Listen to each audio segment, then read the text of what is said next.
To assign a numerical value to a life is not an act of commerce, it is an act of spiritual assassination.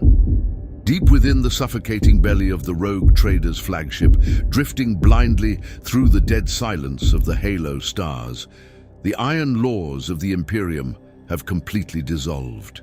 The void offers no salvation, only a slow, agonizing starvation. Yet, before the final descent into absolute industrialized depravity, a profound anomaly occurs. Observe the most tragic paradox of mortal existence. Witness the exact moment when the sacred, unquantifiable nature of humanity is placed upon a scale. Because the instant a soul is given a price, it ceases to be a soul and inevitably becomes inventory. Direct the analytical gaze back into the rusted, freezing bowels of the lower decks. The rogue king, sitting upon his gilded throne, has already reduced the atmospheric synthesizers and cut the corpse starch rations to the absolute minimum. The architecture of the flagship is failing. The air is thinning into a toxic haze, and the freezing darkness of the void is seeping through the adamantium hull. Pure mathematical logic dictates that within this environment, the hundreds of thousands of void-born serfs should immediately devolve into feral packs of rabid animals. Logic dictates a bloodbath. But observe the agonizing, breathtaking resilience of the human spirit. The bloodbath does not immediately arrive. Instead, an entirely different, irrational system takes root in the shadows. A desperate, quiet defiance against the crushing apathy of the universe. In the absence of the Emperor's light, and in the shadow of a tyrant who views them merely as biological fuel, the lowest caste of the ship instinctively attempts to preserve the one thing the king cannot quantify: their dignity. Consider the raw emotional anatomy of Sector 4, the very sector the monarch targeted for his cruel atmospheric experiments. As the oxygen levels plummet, a mother does not reach for a rusted blade to slaughter her neighbor for a failing rebreather. Instead, she quietly removes her own cracked oxygen mask. Her hands tremble from hypoxia, her skin pale and bruised from a lifetime of labor, yet she fastens the mask securely over the face of her weeping child. She trades her remaining hours of life for her child's tomorrow. It is a transaction without a ledger. It is a sacrifice that demands no currency, no tithe, and no contract. Further down the catwalks, near the irradiated plasma conduits, a crippled engine worker, his lungs scorched by toxic runoff, holds his final, strictly regulated protein ration. He knows the cold arithmetic of his biology. He knows he will not survive the week. He does not hoard the ration in a desperate, animalistic bid to delay the inevitable. He passes it to a younger serf, a stranger who still has the physical strength to swing a hydro wrench. The old man chooses to die as a human being, rather than survive a few extra days as a beast. This is the highest, most majestic manifestation of the false dawn. For a fleeting, beautiful moment, an economy of grace flourishes in the dark. The wretched souls of the flagship barter with compassion, sharing warmth, exchanging scraps of memory from terror, and shielding the vulnerable. They build a fragile sanctuary of mutual care, proving that humanity can retain its sacred worth even when entirely abandoned by its gods.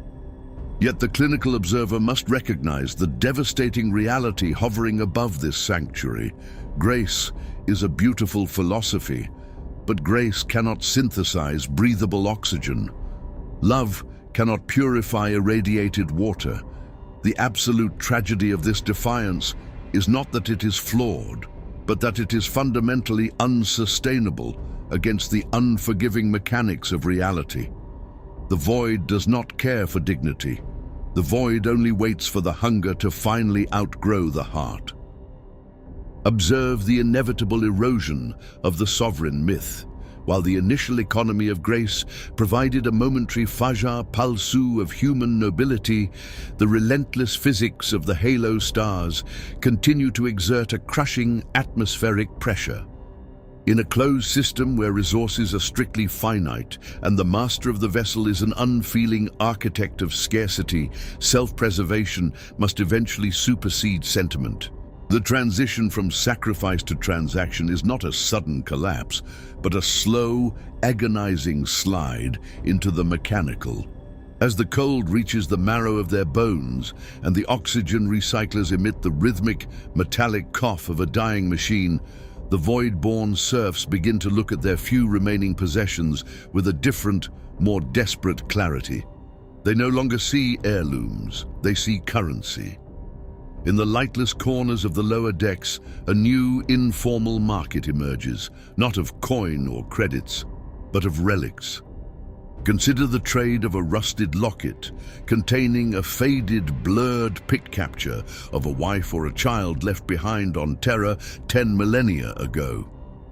This is not a piece of metal, it is a fragment of an individual's identity, the last tether to their humanity. Yet when a child's lungs are wheezing from the toxic smog of the manufactorum, that locket is placed upon the rusted altar of the barter den. It is traded to a corrupt quartermaster for a single, half-depleted oxygen canister. The transaction is silent and heavy, with a hollow spiritual exhaustion. By trading the relic, the individual is not just buying time, they are liquidating their past to fund a miserable, starving future. The market grows, medals won in forgotten wars, prayer beads blessed by dead priests, and even clothing taken from the recently deceased are all fed into the machine of survival. Observe the psychological toll of this liquidation. Each trade chips away at the unchained illusion of the self. When a man barters away the only thing that proves he was once loved, he becomes a ghost long before his heart stops beating. The atmosphere of the lower decks shifts from the warmth of shared struggle to the cold, suspicious silence of a counting house. Neighbors who once shared their rations now hide their meager findings, clutching their relics with white-knuckle desperation, waiting for the precise moment when the price of air reaches its absolute peak. This is the birth of the bureaucratic shackle at the most intimate level. The serfs are no longer a community. They are a collection of competing assets. They have begun to internalize the logic of their oppressor. They have started to measure their own worth and the worth of those around them by the liquidated value of their remaining possessions. The king on his bridge does not need to intervene. He simply watches the picked screens as the people he intended to break begin the process of breaking themselves, one traded memory at a time. Now direct the clinical gaze toward the precise moment when the tragedy of the lower decks meets the cold ambition of the command bridge. The rogue trader, observing the thriving market of relics and desperation from his shadowed sanctum, reaches a profound mathematical epiphany. He realizes that the sovereign myth of human dignity is the final friction preventing the ship from reaching peak industrial efficiency. To truly master the void, he must perform a final act of alchemy. He must turn the soul into a commodity. This is the heart of the paradox. In the Imperium of Man, human life is technically sacred because it is a resource belonging to the Emperor. It is an unquantifiable debt of service. But the rogue trader, having severed his tether to Terra, decides to assign a fixed numerical value to every biological function. He introduces the ledger of the void. He decrees that oxygen, heat, and space are no longer rights of the crew, but debt obligations. Every second a serf breathes the ship's air, a microscopic fraction of value is deducted from their worth rating. Consider the terrifying logic of this shift. When a human being is assigned a price, they are simultaneously elevated and obliterated. They are elevated because they are now a recognized asset in the ship's economy, but they are obliterated because their inherent sacred value has been replaced by a market rate. If a worker's productivity falls below the cost of the oxygen they consume, the math becomes indisputable. They are no longer a struggling soul to be pitied. They are a negative asset. Observe the cold, rhythmic precision of this gilded confinement. The rogue trader does not need to execute the weak. He simply lets the market do it for him.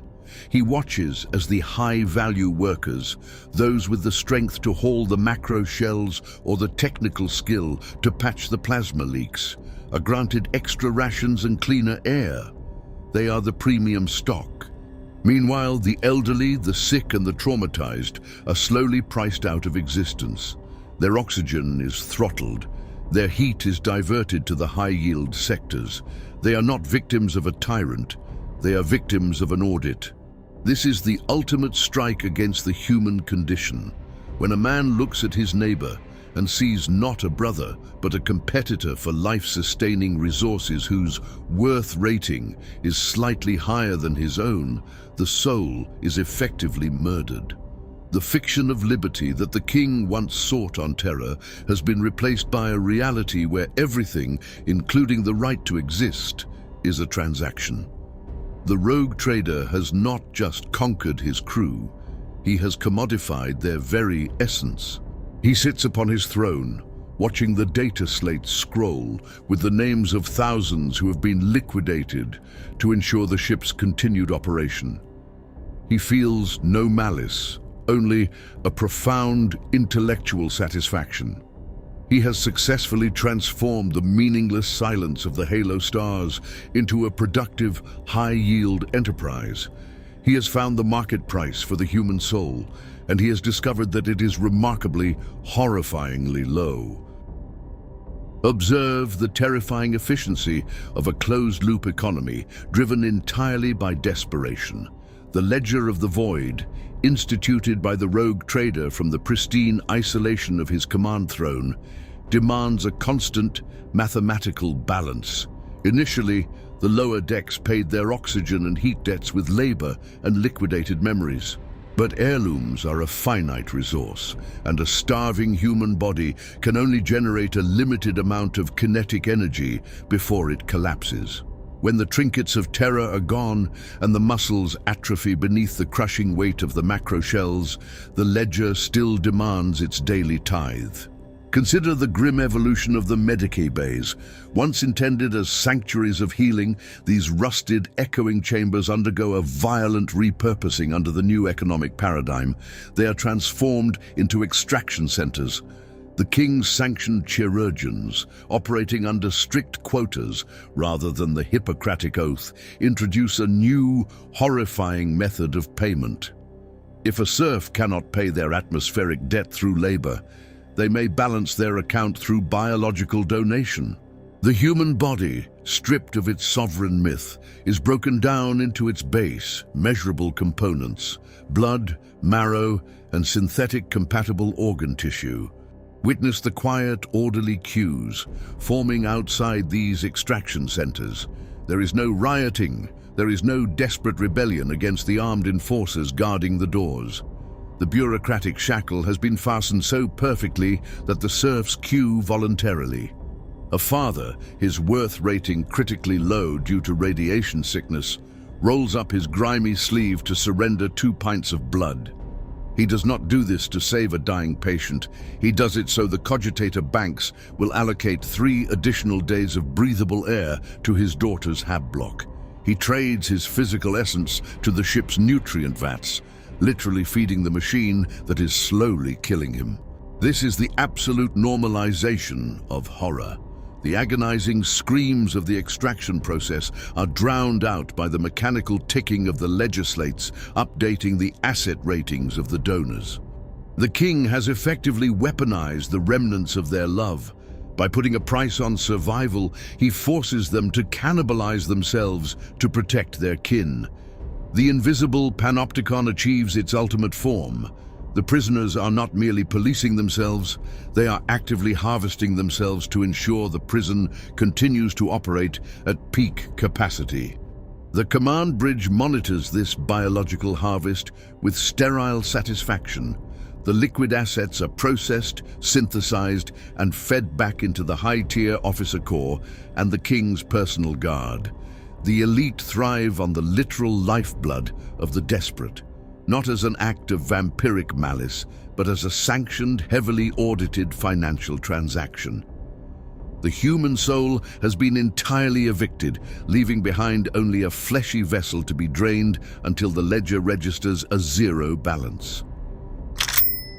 Direct the analytical mind toward the most disturbing aspect of this gilded confinement. The true tragedy is not found in the cruelty of the rogue trader. The cruelty of tyrants is a predictable constant in the universe. The true tragedy lies in the profound adaptability of the human psyche. When subjected to the absolute unyielding pressure of a commodified existence, the mortal mind does not perpetually rebel. It adjusts. It recalibrates its definition of reality to survive the crushing weight of the void. Observe how the culture of the lower decks fundamentally mutates. The serfs no longer speak of hope, justice, or the Emperor's light. They speak exclusively in the terminology of the ledger. They assess a newborn child not as a miracle of life, but as a long-term deficit, a mouth that will consume oxygen for years before it is capable of generating labor value. Marriages are arranged not out of affection, but as strategic mergers of worth ratings, combining assets to avoid falling below the execution threshold. They have internalized the logic of the abyss. They no longer view the king as a monster. To view him as a monster would require a moral framework, a belief in an unchained illusion of right and wrong that no longer exists on the vessel. Instead, they view him as a fundamental law of physics, as undeniable and unfeeling as gravity. The serfs police each other with ruthless efficiency, reporting minor infractions and hoarding resources, desperate to maintain their own precarious position on the ledger. They become the most zealous enforcers of their own enslavement, entirely convinced that the numbers on the screen dictate the totality of their existence. This is the philosophical collapse at its most complete. True subjugation is not achieved when a master forces a slave to obey through the lash. True subjugation is achieved when the slave looks at the lash, calculates its strike velocity, and voluntarily positions their back to receive it because they believe it is the only mathematically sound transaction available. The concept of freedom has been systematically erased from their genetic memory, replaced entirely by the anxiety of the daily audit. The rogue trader has won a victory more profound than any planetary conquest.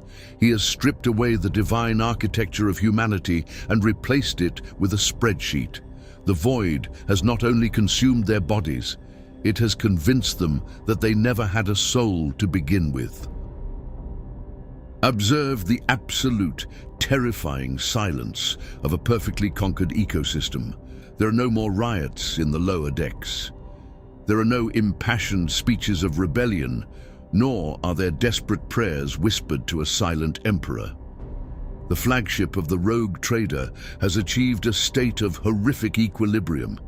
It no longer operates as a vessel of exploration traversing the halo stars.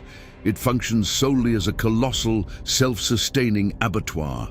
The chaotic, unpredictable variables of human emotion have been entirely sanitized by the cold mathematics of the ledger of the void. From the pristine, heavily shielded sanctuary of the command bridge, the rogue king surveys his creation. He does not look upon the grainy, picked feeds of the manufactorums to see the bruised, skeletal faces of his crew. He only looks at the glowing green runes of the cogitator banks, watching the fluctuating worth ratings of Sector 4, Sector 9, and Sector 12.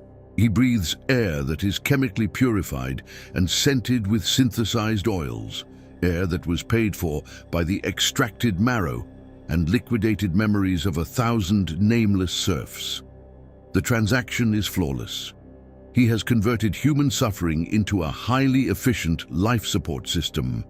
Consider the paradox at its absolute zenith.